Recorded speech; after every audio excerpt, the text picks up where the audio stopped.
Welcome to part 4. Let me just track it. So, um, previously I've shown you how, with the help of Google Speech Packages and NLTK, you can just work with, and how you can improve your speech system. It's basically gonna help you TTS system basically. Let's talk about DB. So we have three functions here. So first is get all. So in get all, it's nothing much, but it's going to connect with the DB, get what all commands are there, and then just fetch them all and then print. I created this to be sure, like I don't want to go to DB every time and then check how DB it is. Like this is the browser that I've told you in the previous tutorial also. Um, just out of context, but important. If you have simply jumped to this video, I would request you to please go back. There are other three videos and just go with one, two, three, then you'll be able to understand what exactly I'm saying. But if you're comfortable, you're comfortable. I don't have a problem. So this is that function that's going to help you out to grab all the rows and columns, rows that you have here in the DB, and then you can simply check whatever you want. The other one is first one that is going to this is like a future method that I've created, and I'm just still working on it. But the perspective of creating is that there is a possibility that there can be multiple sentences which I haven't added to this database, and those commands, those sentences that I was speaking, it going to respond that I'm not trained on this yet, but I want those sentences too, because maybe those sentences are quite worthy to get trained on. So I'm just going to use this method to store them into a table, and then we can simply move further to it. Functionality is basically we're going to wait for the keyword, response, and functions, and we're going to connect it. Just typing the connection type, and it's not so important. You can skip it. Then we're going to insert it, providing the variables that we have defined when needed. Commit is needed because that's going to push your variables, the values of these variables to the database. And once you do this, uh, save the record that's printed, that record is saved successfully, and then please close the DB. That's so important to thing to do.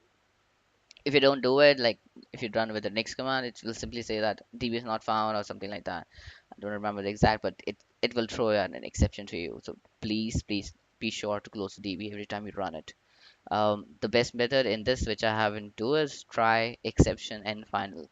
So whatever happened, even if the exception come into the picture, do not skip out from the flow. Use final and then finalize and then just close the DB anyhow. That is very important, because so let me explain this method that is we're going to deal with. So um, this is going to help you to interact with DB, grab the response from the DB as per the keywords, and then push back to this file and speak. So let's go one by one. Let me comment this out first, because right now we're not going to deal with that. So we're going to wait. This method going to wait for the keyword, the sentence that user has spoken, and then it's going to connect. Now this line is very important right now, as it's quite important to convert whatever string that is coming out after recognition by Google or by Buckets Phoenix to convert into a lower string. The benefit is you don't have to create multiple responses for capitalized sentence and the lower sentence. So it's make sure you convert into a lower and then you use it, because that is way better to use it. Second thing is there is a possibility like what's up. That's a sentence that's going to help you. That she's even trained on for that. What's up? So I have removed apostrophe, because once you use apostrophe, it's a big problem while using this. So I've removed it. That too, it's not needed basically. So removing that, replacing it with none, and then converting it to a lower string, and then passing it to the data. I'm just going to print the data to be sure like whatever heck happened, it should happen, right? What I'm expecting. So that is the reason I use print command there. Not so important, you can ignore it. Then I initialize, sorry, I initialize response. What happened to my speaking system? Initialize this as a none, the response variable, just to be sure that it doesn't have any value previously. Then this is the execute command. So we're going to select response, this row, this column, sorry, from the command table this, and where the keyword is database, data. So it's going to select response. It's better to use cursor fetch all because it's going to fetch all and then going to compare where the keyword is, um, the data, and then once that is done, then it's going to sort into the cursor. And for cursor, we can simply um, use row 0 right now because and store the value into response. Now why row 0 only? Like we have a column for function also. Right now this is just a communication based. It's going to communicate with it, right? It's not going to work on some function. Let's take an example like how are you. It doesn't need any method or any functionality to work on, right? But tell me the weather for today. That's going to need a function that's going to grab the weather from a JSON file, which is you can download from the use the APS for Yahoo Weather, right?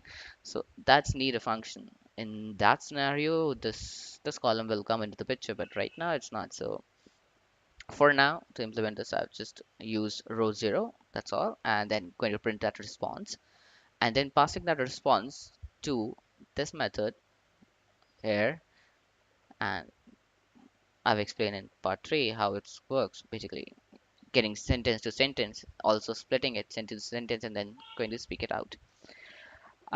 If there is any exception occur, then please print it. But finally, close the DB. Doesn't matter whatever happens. Try run, except run, doesn't matter. But close the DB, please, and then let me know that DB is closed. So this is basic functionality that's going to happen here. Let me just run it for once for you. So I'm going to use how are you right now. So this is how are you, right? And it has these much responses actually. So let's run one by one and let's see how many responses I can do. Same old, same old. Yeah, this is kind of one of responses. So what happened is how are you is passed to this. So it's print the value data. This is print here, and then the response print. So this is where it is. Yeah, this is the response. It's got print, and then it's passed it to this. What it does it split the entire string with the OR function, then do a random choice message, and then send tokenize one by one, pass it to the forward loop, and then it speaks with the sock spec speed equals to 1. That's all. So let's check how random function is.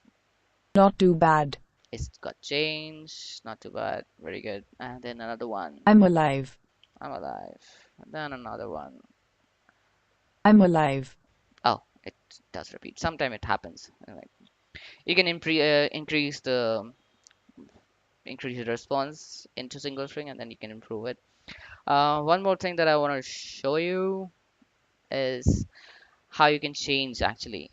If you want to do some changes to this, like I am alive and I'm just going to delete A and then put A back, that's all, and apply it. Please apply it. Oh, I didn't. Oh, it's not going to get it that much bad. Let me add a new response to it. So this is how are you? Oh, this is not how are you. Um, where is how are you? Yeah. So let's see. Let's add another one. Um, let's add my name, and we do this. I am doing just fine, right?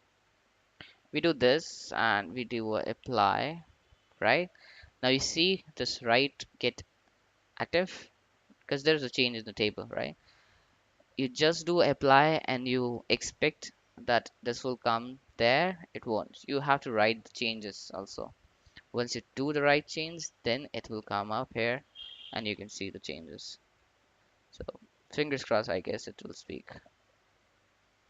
Shiv, I am doing just fine. Oh wow, congratulations. It just selected the one that I was expecting to. So this is the one that I added just now and it speaks. So this is the way actually to use this DB browser. If you're gonna change something, be sure apply it, not a problem, but do a right change also. If you don't do it, it will not going to reflect here. So be sure about that, and be sure close the DB. So let's call this part 4. And part 5, I'm going to explain you the main file. This is the one, and then we can conclude this complete tutorial.